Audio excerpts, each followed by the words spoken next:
everyone. We wanted to take a chance and just give you an update of what's been happening here around Two Hands Ministry in the year of 2026. We're now in April, right, Eden? And so we just wanted to take a chance to update you guys and let you know what's been happening around here. So I have a couple questions for our team. So we're here with Micah and Lindsay and Kimberly and Eden. And our first question for today is, what has been one of your most fun moments or memories around the ministry in the year 2026?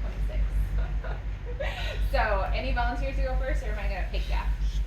All right, Lindsay, you're up first. What has been your most fun moment or a class or, I don't know, just something that's been fun this year?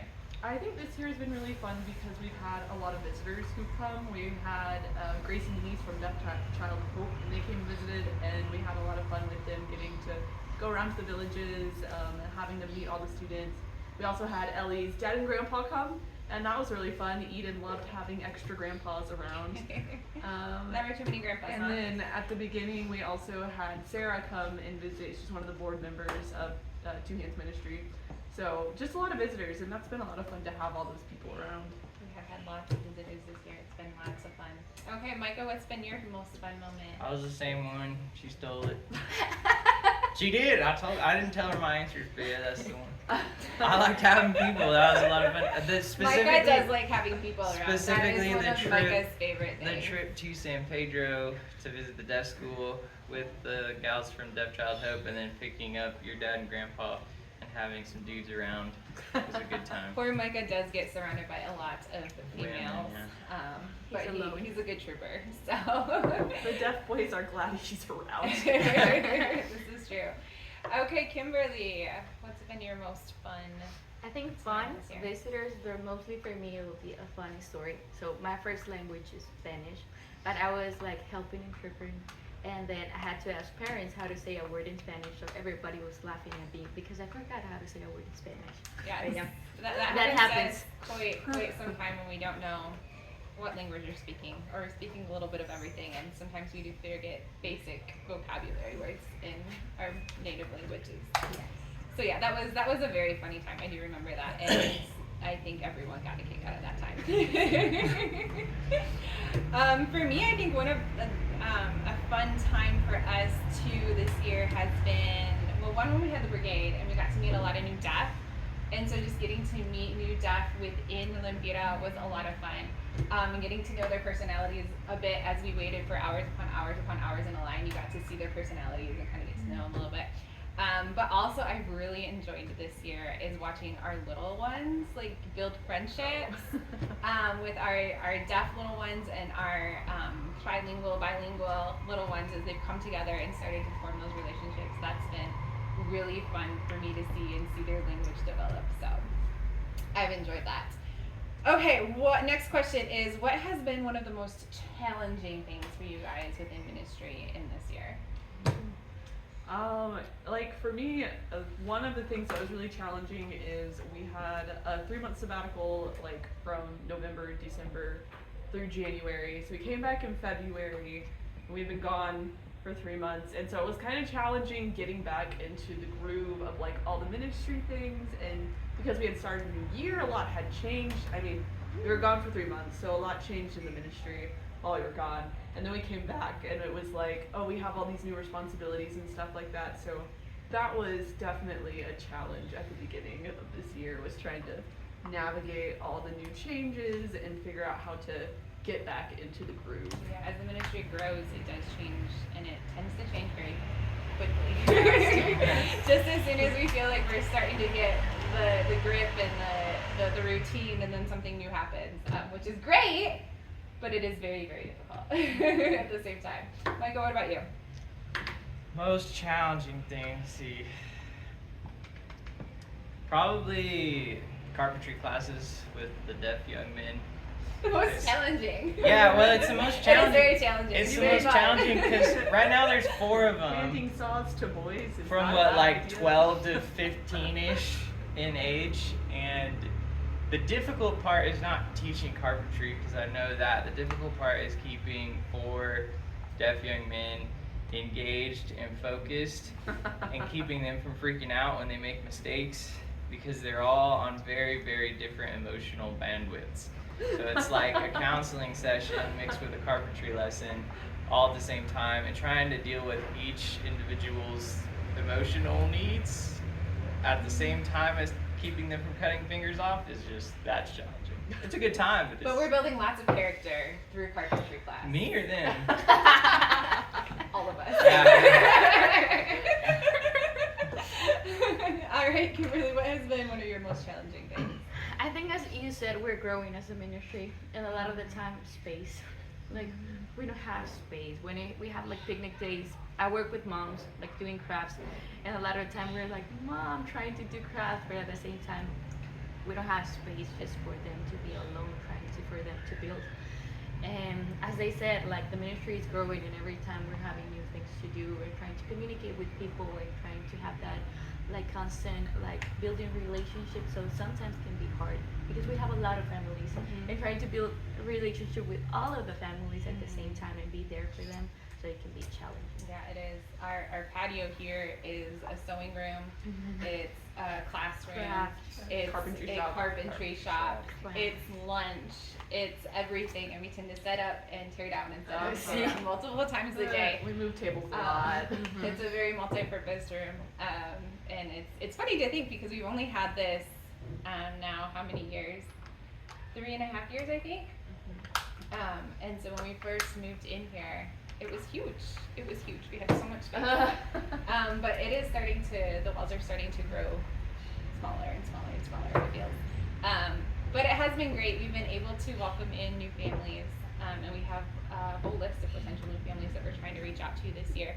And that is wonderful. We're super excited about that, but that can also be very challenging as we try to navigate how we can bring them in and still give them that one-on-one, that personal relationship, that in-depth walking alongside them, but also be able to reach out to multiple. It is very, very challenging, for sure. All right, in 2026, what has been one of your most rewarding moments? Or classes, or something like that.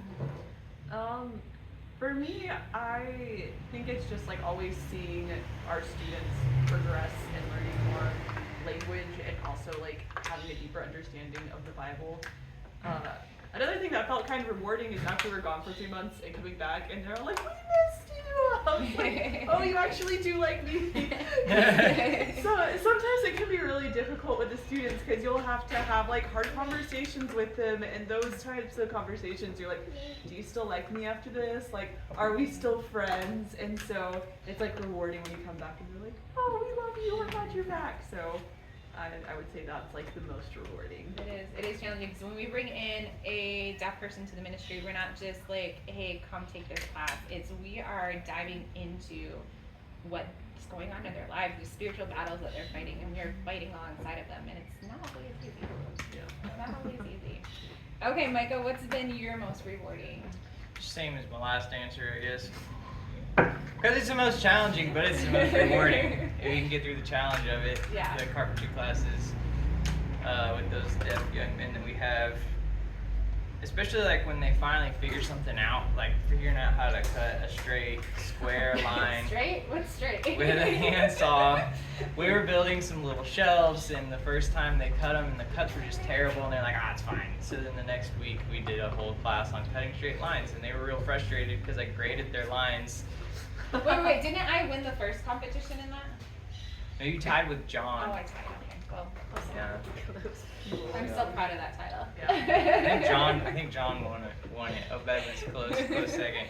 So that's rewarding to see them see something finally click, and they can feel proud of what they did. Absolutely. I love to see that it's a challenge for them, because our young men need to be challenged. They need to be pushed and challenged, and carpentry class has been a great opportunity for them to learn new things, skills, practical skills, but also be challenged while doing so. Also have a little danger. A little danger is good, in appropriate amount. And no one has really injured themselves. The first class, who was it that injured themselves? Wasn't it you? Yeah. Did you cut yourself? I And none of the some. boys did, but it's been great. Carpentry class has been wonderful. Kimberly, what has been your most rewarding moment? I think More raisins.